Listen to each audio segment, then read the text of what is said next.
Líne, klekni si, synu můj drahý, nastal ten čas, abych vám své králování do vašich mladých rukou předal. Královno, hovořím státnickou řeč, prosím. Tiše.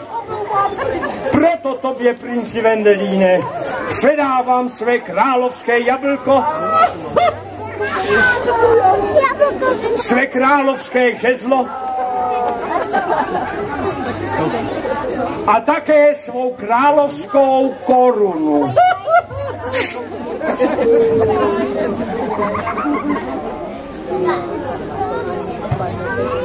Panujte šťastně, panujte s rozumem, panujte zdravě a s čistým svědomím až do smrti, milé děti.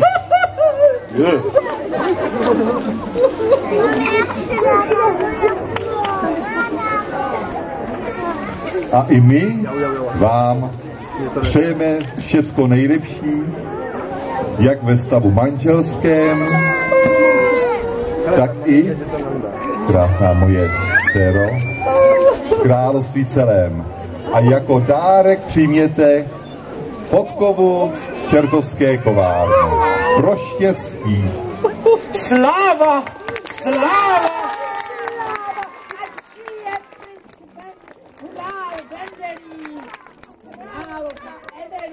Sláva, ať žije král a královna červeno-modrého království. Sláva! Ano, první tanec patří novomanželům. Sláva! Odložte si.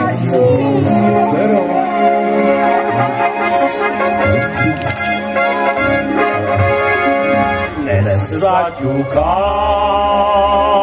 u dvířek tvých, tvé srdce vezmu si, zvedám ti v písních svých, tak do kořán svá dvířka nech, a já jak stín tě přijdu rušit ve tvých snech. Však nenechám tě chvíli spát, chci přec až do rána pro lásky s tebou hrát. O čem oba sníme, skonečíme v sladkých obětích, dnes zaťukám